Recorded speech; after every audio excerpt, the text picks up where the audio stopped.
Vaccine के prices को लेकर भी लोग काफी कंसर्न्ड हैं। गवर्नमेंट ने निजी सेक्टर की जानिब से दरामद की कि जो स्पुतनिक की कीमत है वो 8,400 बताई है, जबकि जो ये चाइनीज वैक्सीन है जी बिल्कुल उसकी कीमत 4,225 है। लेकिन ये दोनों जो वैक्सीन हैं इनकी जो कीमत है ये 12 हजार से भी ज्यादा वसूल की जा रही है। वैक्सीन मुकर्रर करदा जो इनकी कीमतें ऐसे ज्यादा क्यों, महंगी क्यों है? इस पे कोई चेक एंड बैलेंस नहीं है ऐसा लगता है। बिल्कुल बैनुल-अक़वामी जो प्राइसेस हैं वैक्सीन के, जिस प्राइस में हुकूमतें इसको खरीद रही हैं वो 500 रुपए से 1,000 रुपए के अंदर हैं जो इंटरनेशनल प्राइसेस हैं।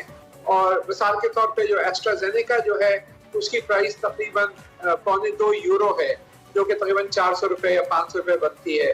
जो एस्ट्राजेनेका इंडिया में बन रही है और दूसरी जो बन रही है इंडिया में, उनकी प्राइसेस भी 400 से 600 पाकिस्तानी रुपए के बराबर बनती हैं, कोई 200 से 300 इंडियन रुपए के बराबर बनती है। तो ये जो है वैक्सीन, इसके ऊपर फिर ग्रैप जो है वो देखता है कि इंपोर्ट प्राइस क्या है।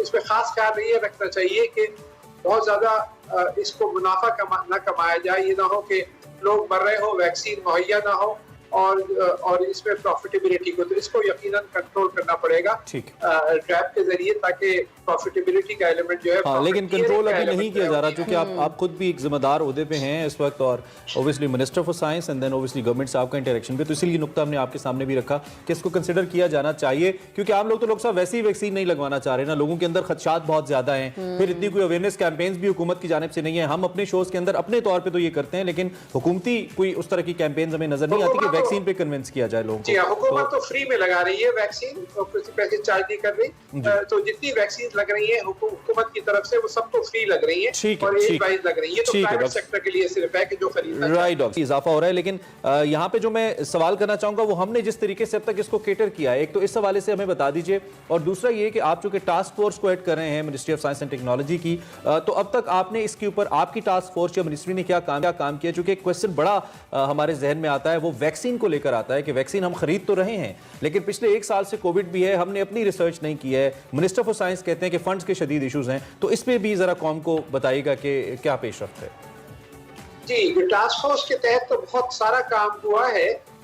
वैक्सीन जो है यहाँ पे प्रोडक्शन जो है वो तो उसके लिए तो अरबों डॉलर इन्वेस्टमेंट करने पड़ेंगे, प्राइवेट सेक्टर कंपनीज को आना पड़ेगा और कई साल लगेंगे इससे पहले कि हम इस काबिल हो जाएं कि हम वैक्सीन, हम तो इस वक्त इंसानों की वैक्सीन बनाते ही नहीं है, सब इंपोर्ट करते हैं। जानवरों की कुछ वैक्सीन बनती है, तो इस मामले में तो हम बहुत पीछे हैं और हमें चाहिए कि प्राइवेट सेक्टर को इंसेंटिव्स दें और कोशिश करें कि प्राइवेट सेक्टर और बैनुल-अक़वामी कंपनियां मिलकर यहाँ मुख्तलिफ वैक्सीन प्रोड्यूस करें, जिसमें कोरोना वायरस की भी वैक्सीन हो सकती है। लेकिन जो टास्क फोर्स ने जो काम किया है, एक तो जेनेटिक एनालिसिस हो रही है जो कराची यूनिवर्सिटी का जो हमारा सेंटर है वहाँ पर, दूसरे इस मुख्तलिफ अद्वियात के ऊपर क्लिनिकल ट्रायल्स किए गए हैं मुल्क भर में और देखा गया है कौन सी अद्वियात ज्यादा इफेक्टिव है। तीसरे क्लिनिकल ट्रायल्स किए गए हैं कराची में, हमारा कराची यूनिवर्सिटी का जो सेंटर है international centre for chemical and biological sciences, जिसके अंदर सीनोफार्म के क्लिनिकल ट्रायल्स यहाँ पे किए गए हैं और बाद में हुकूमत ने यही फैसला किया कि सीनोफार्म को इम्पोर्ट किया जाए चाइना से, और कैंसिनो बायो के क्लिनिकल ट्रायल्स जो हैं वो NIH के थ्रू मुख्तलिफ मकामात में किए गए हैं। चौथे, वेंटिलेटर्स की जो मैन्युफैक्चर है वो टेक्नोलॉजी यहाँ पे डेवलप की गई है और लोकल वेंटिलेटर्स अब मैन्युफैक्चर शुरू हो रहे हैं, कुछ तो असेंबली तो शुरू हो चुकी है टर्किश वेंटिलेटर्स की। तो बहुत सारा काम हो रहा है और हुआ है, लेकिन मसला ये है इस वक्त कि जो ये वायरस आया है ये इसको मुकाबला करने के लिए कोई दवाई नहीं है। जो वैक्सीन होती है वो सिर्फ वो इसको अगर कोई दवाई नहीं है, अगर आपके पास कोरोना वायरस हो जाए तो वैक्सीन लगा के आप ठीक नहीं हो सकते, प्रिवेंटिव है वैक्सीन, तो प्रिवेंट कर सकते हैं, लेकिन हो जाए तो फिर आप नहीं बच सकते हैं। और उसके साथ साथ खुद दानिश्वर तो हैं ही, उनसे जरा पूछते हैं कि वो इस सारी सूरत हाल को कैसे देखें। डॉक्टर अता, थैंक यू, आपने हमें ज्वाइन किया।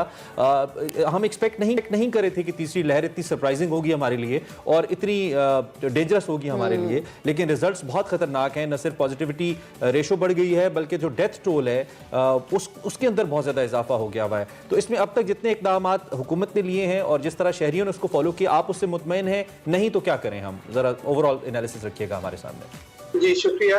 ये जो टास्क फोर्स है ये actually ministry of science and technology की टास्क फोर्स है कोरोना वायरस की, जिसको मैं हेड कर रहा हूँ। और इसमें बहुत एहतियात से हमने देखा है कि क्या हो रहा है और इस वक्त इसके रोजाना की बुनियाद पर इसकी म्यूटेशन जो हो रही है उसको एहतियात से स्टडी किया जा रहा है। कराची यूनिवर्सिटी में जो सेंटर है Jamilur Rahman centre for genomics research, इसमें इसको हम देख रहे हैं कि किस तरह तब्दीलियां आ रही हैं और 130 के लगभग म्यूटेशंस जो तब्दीली आई हैं इसके स्ट्रक्चर में, जेनेटिक स्ट्रक्चर में, वो हमने देखी है यहाँ पर।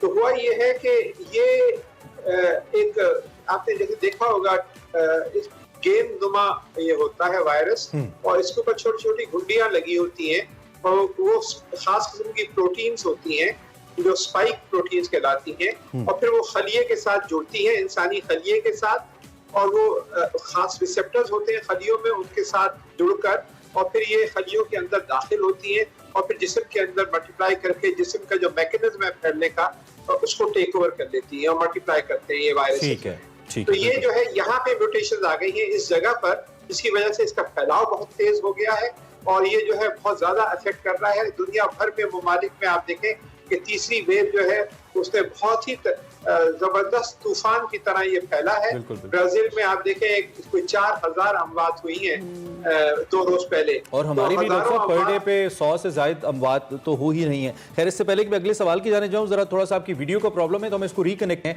मीनवाइल मैं सवाल कर लेता हूं ताकि आप मेरा सवाल, क्योंकि हमारे पास इस वक्त जो फिगर्स आ रही हैं बड़ी अलार्मिंग है। 5000 से ज्यादा जो है इस वक्त ओवरऑल पर डे केसेस हमारे पास आ रहे हैं और विद दैट जो मोर्टेलिटी रेट है उसके बारे में भी हम बात करें कि बहुत खतरनाक हद तक इस वक्त